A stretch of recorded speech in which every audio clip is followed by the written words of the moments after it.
बाबा बागेश्वर भी बैठे हुए हैं। तो ठीक है ना, उन्होंने एक प्रार्थना की है, लेकिन बाबा बागेश्वर ने क्या उन्होंने क्या कि ये जो संत समाज है आपस में एक दूसरे के अपने गुरुजी को कहे ना, संत समाज में सबसे पहले उनके गुरुजी उनके लिए होने चाहिए। सारा संत समाज उनका है, लेकिन उसमें पहला नंबर उनके गुरुजी का होना चाहिए। किसी भी शिष्य के लिए उसका गुरु सर्वप्रथम होता है। तो संत समाज में सबसे पहले तो रामभद्राचार्य जी का नाम बाबा बागेश्वर के लिए आना चाहिए। तो अपने गुरुजी को क्यों नहीं कहते हैं कि मिलजुल के रहना चाहिए और विवाद नहीं संवाद करना चाहिए? दूसरे संतों से क्यों अपील करते हैं? वो पहले अपने गुरुजी से अपील करें। अपने गुरुजी से क्यों अपील नहीं करते? उनके गुरुजी जो चाहे कह दें और कोई जवाब ना दे, ये कहाँ की बात है? और कोई अगर जवाब दे तो कहें कि आप लोग विवाद कर रहे हैं, संवाद करिए।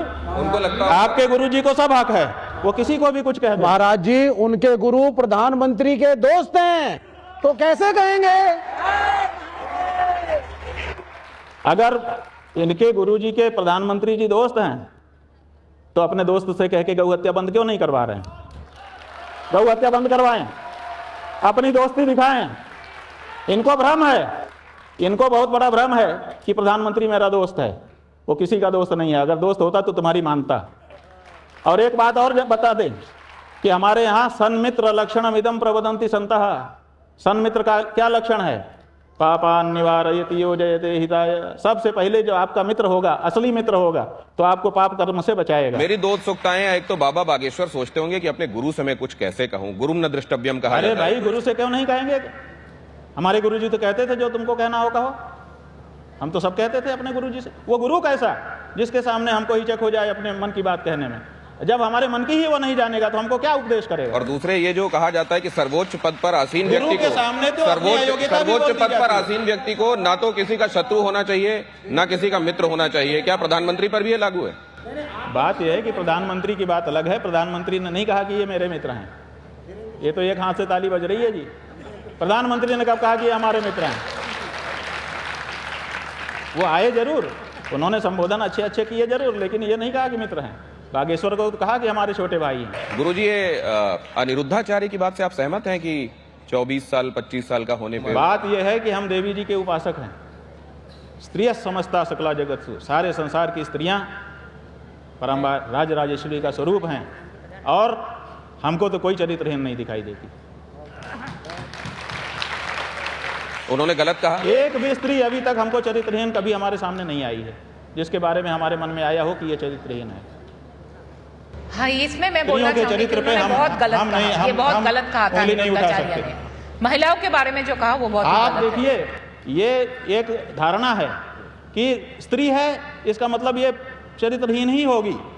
अरे ऐसा कैसे होता है? अगर पुरुष चरित्रवान हो सकते हैं तो स्त्रियां भी चरित्रवान होती हैं। उनको इस तरह से मत देखो। और स्त्री के ये जो भारतीय दृष्टि नहीं है, ये जो दृष्टि है ये विदेशों की दृष्टि है कि स्त्री बाने भोग गया।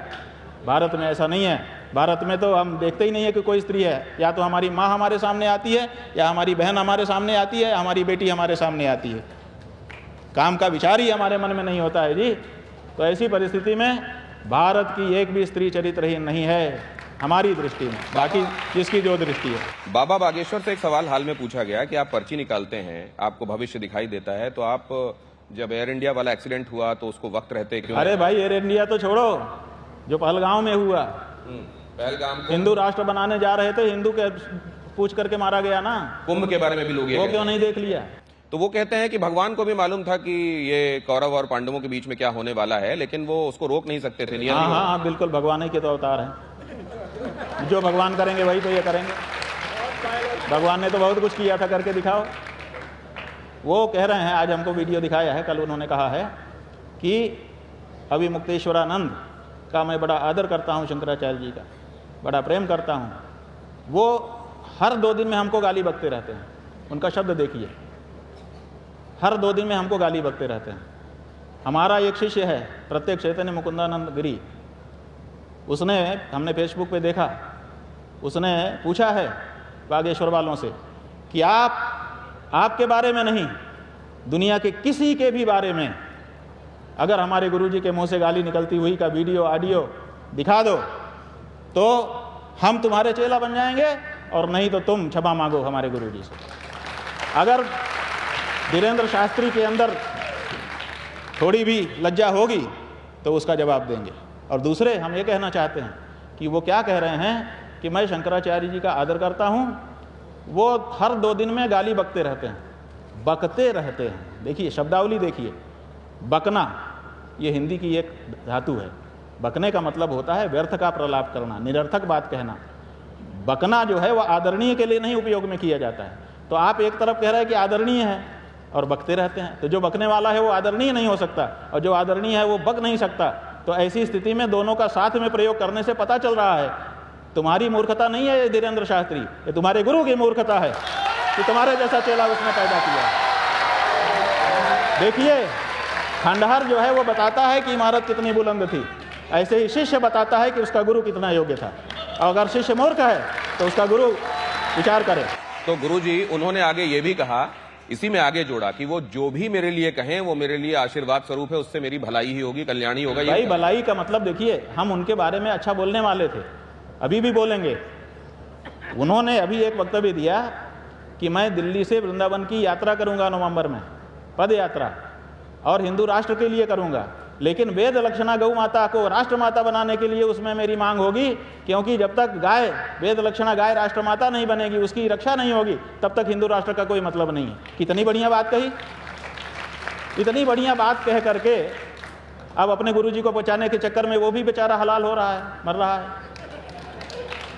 अरे गुरुजी तुम्हारे सक्षम हैं, उनको खुद अपने बचाव करने दो, आप को इसमें पड़ते। आप क्या धर्म संकट के माध्यम से सीधे रामभद्राचार्य जी को कुछ कहना चाहेंगे? हम रामभद्राचार्य जी से कुछ क्यों कहें, हमको कहना था कह दिया। हमने 3 बात कही है, देख लीजिए रामभद्राचार्य जी से, कि आपका दावा है कि आपको 1.5 लाख पृष्ठ याद हैं, इसी पॉडकास्ट में एकदम रिसेंटली उन्होंने कहा है। तो वो 1.5 लाख पृष्ठ पहले पहचान करके एक टेबल पर सजा दीजिए, उसमें से केवल 150 पृष्ठ हम पूछेंगे कि याद हैं कि नहीं है। क्यों? क्योंकि कोई भी बात कही जाए तो वो परीक्षित होनी चाहिए, अपरीक्षित बात, केवल दावा दावा नहीं रहना चाहिए। अगर आपका ये है तो ये विश्व के लिए बहुत बड़ी बात है, हम लोग जय जयकार करना चाहेंगे इस परीक्षा के बाद।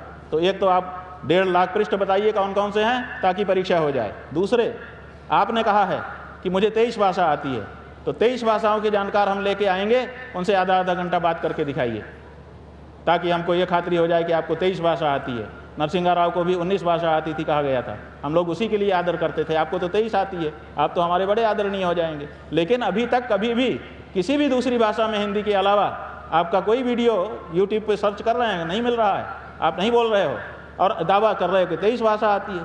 और साथ ही आपने तीसरा दावा किया है कि मेरी गवाही से राम जन्मभूमि का निर्णय हिंदुओं के पक्ष में हो गया।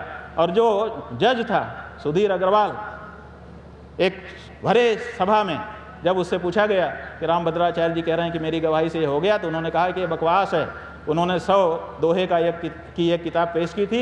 हमने पूछा कि ये कब प्रकाश में आई, क्योंकि कहीं पर तुलसीदास जी के नाम पे ये मिलती नहीं है, तो वो बता नहीं पाए। हम लोगों ने उसको रिजेक्ट कर दिया। तो जिसकी गवाही रिजेक्ट हो गई है वो अपने मुँह से ही बार बार झूठ क्यों बोल रहा है? तो ऐसी स्थिति में हमने 3 बात उठाई है, इन 3 बात का वो जवाब दें, उसके बाद आगे बात होगी।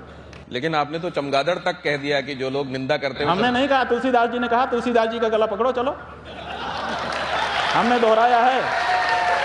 और उस तुलसीदास जी का कहा है जिसके नाम की खा रहे हैं वो कहते हैं तुलसी पीठ है। तुलसी पीठ नहीं हो सकती, जो बनाता है उसके नाम का पीठ होता है। तो इन्होंने तुलसी के नाम का पीठ कैसे बना लिया? और बना लिया तो कम से कम तुलसी को तो पढ़ते, कम से कम तुलसी को तो मानते। आपकी भावनाएं आज आहत हो गई, ये सचमुच आज इनकी भावनाएं आहत हो गई। सारे पर्चे लेके आए थे धीरेन्द्र शास्त्री के, यहाँ से सब फाड़ के फेंकने पड़ेंगे। ये इनको ज्यादा पता है। जो बार बार धीरेन्द्र शास्त्री एक बात नहीं, एक सेकंड, ये कंफ्यूज हो गए। देखिए सुनो, ये सब बात होते हुए भी हम स्पष्ट करना चाहेंगे कि हमारे मन में रामभद्राचार्य जी के लिए कोई मालिन्य नहीं है। For more of such videos, do like, share and subscribe to ET Now Swadesh.